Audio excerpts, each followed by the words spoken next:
So I'm over here at Susu's studio, and I just unmolded some soap, and I thought, you know what, it's probably time to go ahead and clean up and stamp my soap of the month for next month, which is March. So I'm going to show you how I do it, what I do, and I don't know, maybe you can learn something. Maybe you just like to watch people cut soap, I don't know, but here we go.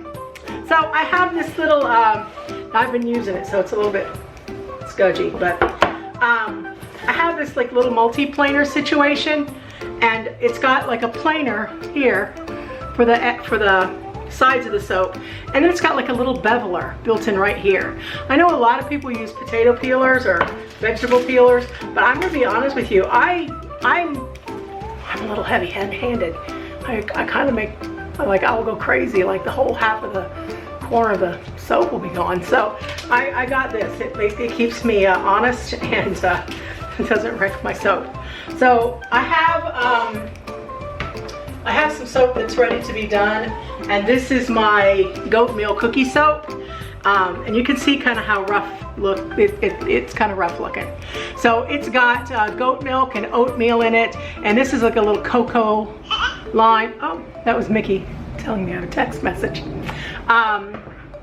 Anyway, that's this soap, and you can see the edges are rough, and you can see that it's, you know, just a little bit, it's a little rustic.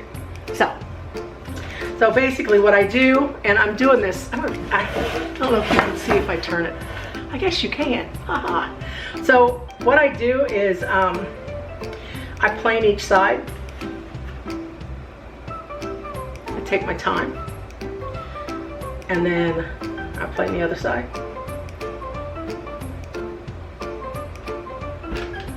Now I have oats in here, so I have to be super duper careful, because those oats will drag across that soap and make some big old gouges. So now you can see how much smoother that is. But now the sides are pretty smooth, the side's not, but we'll just do a little bit of, just a teeny tiny little bit. And then this little I don't know if you can see that little thing right there sticks out, and I just run every side across it, just like this.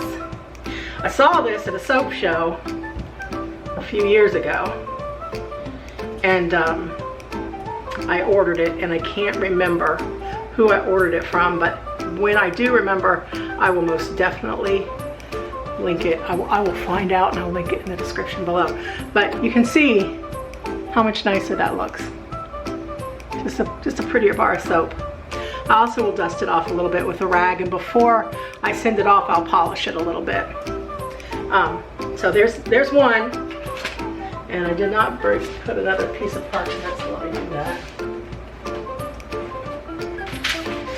Okay. So I guess I can move that over. Look, this stuff right here, this is gonna go in a big bucket. I don't know if you can see that big white bucket right there. Like you can see the red and white soap. It's because I made dirty Santa soap and forgot to put the smell in. So it's got to be other kind of soap. So this is where I put all of this, so I can throw those shavings over there without having a hassle. But eventually that'll all get chopped up and just become a rebatch. And I love a rebatch.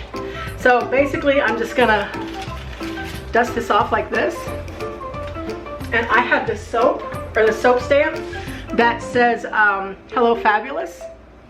And I got it on Etsy, and I love it so much. But I typically spray it with a little bit of alcohol. That helps stop the sticking. And I will just, I have to look and see which way I'm doing it. And I'll just put it right there on that soap and give it a couple whacks. Now, this is a regular hammer, but it's got this little rubber thing. I got it at IKEA. This little rubber thing goes right on top of here, so it kind of makes it a little bit of a rubber mallet. And it says, Hello Fabulous. Ta-da. I love that. I love this stamp. That's how I clean myself. The hardest thing with this oatmeal soap is the debris, honestly.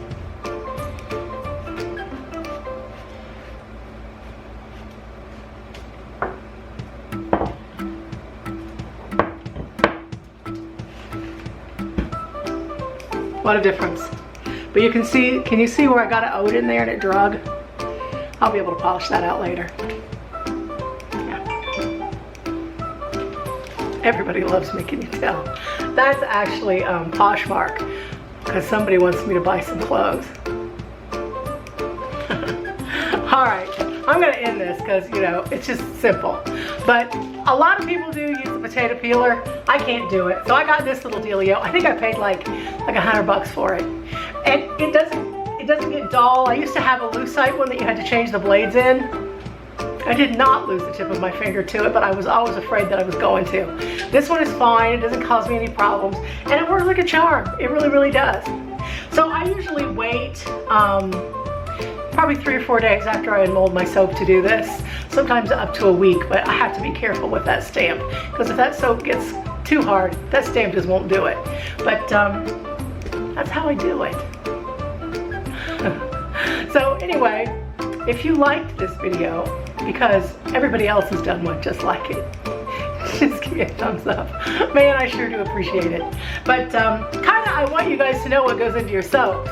It's not just me like mixing a bunch of oils and throwing it in a pot and cutting it up and sending it out.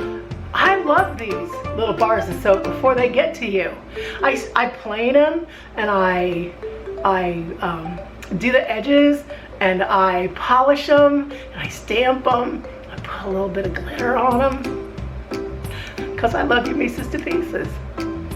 Anyway, thanks for watching. Have a happy Valentine's Day, because you know it is that month. And we'll talk to you soon. Bye.